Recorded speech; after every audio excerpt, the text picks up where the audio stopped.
And we're back with Despina Priala from Priala Legal, talking law, of course, every Thursday morning. And coming up, we have a very special edition of the show. And this one is pretty much inviting all our listeners to ask any sort of question about the law that they want, any sort of advice, not just property. Is that right, Despina? Yes, you can ask anything you like. So it doesn't have to be property or commercial related. It could be a neighbour dispute, could be a motor vehicle issue, could be someone owes you money. Any question at all, don't be afraid to ask. Don't be shy. Yes, don't be shy. Very exciting because we're opening the floor, so you can text Despina directly on 0400141269 or email your query to breakfast@radio97.com.au. So, coming up, our second topic, we are now talking about possible employment arrangements post-COVID. So obviously things can change at the moment. People are working from home or going to the office, maybe doing a mix of both. So Despina, you obviously read a few different articles about this. What exactly are we talking about and what do you think we'll see in the future? Yeah, so I thought we would talk about it because I think it's quite timely. So when we go back to where this all began, if I could say it that way. Many moons ago. One day we'll do that. It's a mythical land, that was. Exactly. So we've had COVID and we continue to have COVID. And I guess I use the word COVID because I call it a constant state of flux. So it started last year in February, March. It's continued. We've had phase 1, 2, 3, whatever you want to call it. And COVID, I think people have to understand that it'll always be part of our society. We just have to get on with things. So I was listening to an economist recently talk about the employment environment. And if we look back to see what's happened, we've had pre-COVID, so people working normally in an office, in a factory environment, on site, whatever the situation is. The good old days. Good old days. People working full-time, part-time, casual. And there were some flexible work arrangements that were in place. Perhaps mums that were returning back to work or people working part-time. Sure, they were always in place. Then COVID hit. Then shutdown. Right? So businesses shut down, people had to work from home. And when I say had to, it was almost mandatory. Well, it was in certain cases that if you weren't an essential business and you didn't have to work from the office, you needed to work from home for a period of time. And that was 3-4 months, whatever it was in Queensland, longer in New South Wales perhaps. And then we've had different lockdown stages recently. And they're continuing, aren't they, with different states. So where I'm coming from is I think employers need to look to the future in the next 3 to 5 years and try and think about how they want to manage their work environment to start now, to roll it out, to have something stable for the future. And I'm talking about profitability because people who own businesses, they are there to make money. Obviously, to create a nice, happy work environment. Yes, we all want that. But ultimately, it's a business and the business owners need to make money. And people want that because then they can pay their staff and perhaps offer, pay increases and other benefits to their staff. So that's important for the economy of each state and the economy of Australia.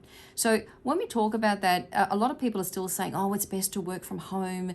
You need to stay home. COVID's still out there. And I always say, well, what does that mean? Because really, I think we need to get back to normality, perhaps if I can call it that in other words, not necessarily going with the flow and saying, yes, it probably is best to work from home still. Or easier. Yeah. And I say, well, is it? And is it best for the business? Because when we talk about people working from home, we lose that connectivity and people are separated. Yep. And despite perhaps having to do that, I'm sure you'll all agree that when you're not together, when you are separated, you lose that collaborativeness, where people can get together, face-to-face meetings. You really can't beat face-to-face meetings. You can have your Zoom meetings, your Skype meetings, your team meetings, whatever platform you use, doesn't really matter. It's not the same as meeting someone face-to-face in an office or even a stroll out to the coffee shop. Around the corner, let's have a chat, let's talk about some things.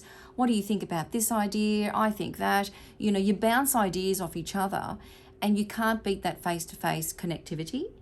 And if people are continuing to work from home, unless it's mandated, what I'm saying is it's food for thought for employers to think, is it best for my business that I just go with everybody else, go with the flow and just let people continue to work from home?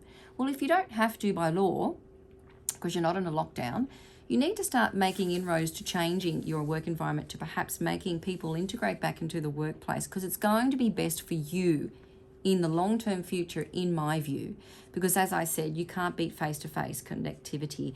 And I know that some people have come out during COVID to say, I feel isolated. Yeah. I'm at home. Yeah. It's a I'm problem, not. definitely. Yes, I can't connect with my teammates. I've got FOMO. I know fear of missing Fear of out. Missing Yeah. out. Yeah. There you go, What about yeah. that office gossip, and all Yeah, that sort that's of thing? it, yeah. I mean, it all goes to your state of mind, doesn't it? You've got to be a happy employee, and if you're not connecting with people, because ultimately we're all human beings, and we want that connection with another human being at its core. And I think that employers just should look towards the future rather than just going, not being a sheep, I suppose, but not everyone does this, but, thinking about where do I want to be in 3 to 5 years or even next year? Because as I said, COVID's here to stay. And when you look at the what's happening in Australia, we have, 25 million population in Australia. Yep. So at the moment, we have, as I understand, 8.4 million people immunised. Have got the jab. It was 6 million recently, but I heard recently in the I last think day or it's two was spiked a lot. 8.4 Yeah. million. So that's about a quarter of Australians already have the jab, as people call it, immunised and vaccinated. So that's quite a significant sum. So eventually it is going to get around to everybody, or most people in Australia. So what I'm saying is, let's just get on with life and how it was perhaps before, and not just say, oh, well, we really should stay and work from home. It's best. It may not be. Yeah. And in terms of, I guess, employers, the government, who do you think should make the final call? Because I did read a very funny statistic. I shouldn't say it's funny because this is actual fact. 9 in 10 employees in Malaysia want the choice to when they work and how they work post-COVID. And they said about 50% of them voted that they would leave their job if they didn't have that option to be asked. So who do you think, I guess, should have the final call at the end of the day? I think that the employers should, but it's always the way that you deliver it and that you communicate with your employees. Because if that statistic is correct, it sounds like employees want to at least be given the option. Exactly. But To I have a think say, of have a course. say, Yeah. and that's what people Yeah. want, not just to be told. But there's a limit because they don't own the business; they work for the employer. Okay, and you can get other staff to replace. No one's irreplaceable, if I can say that. So there are limits and barriers. The owner is the owner of the business, and they should provide some flexibility. But ultimately, it should be their decision because they know where the business is going. They're the ones that are running it.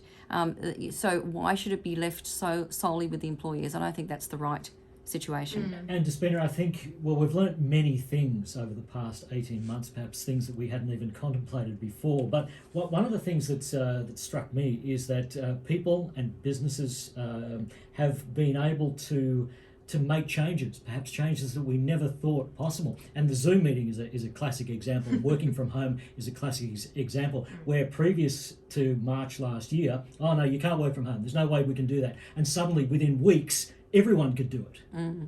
That's exactly right, and that's what's happened. But what I'm saying is let's not just set a precedent in concrete, in stone. Because we've been doing it for the past 18 months. But it shows that things can change. When the will's there, it can be changed. Oh, look, absolutely, it can be changed, and we've seen that quite significantly. But I'm saying let's take a common sense approach to this because COVID's here to stay, if I can say it like that. As I said, 250,000 Australians already are vaccinated. It's going to continue. So we need to have some normalising of the workplace. That is Despina Priala from Priala Legal. And if you want to hear any of our Talking Law segments again, you can find them all on YouTube under Priala Legal, Priala. And Despina, if you want to, if people want to ask you a question or get in touch, where can they go? Yes, so they can ring the office 55 291 294, or they can ring my mobile or text my mobile 0400 141 269. And you can also send your questions to us here at Radio 97. Our address is breakfast@radio97.com.au. Thank you so much again, Despina. We'll talk to you next week. See you then. Bye.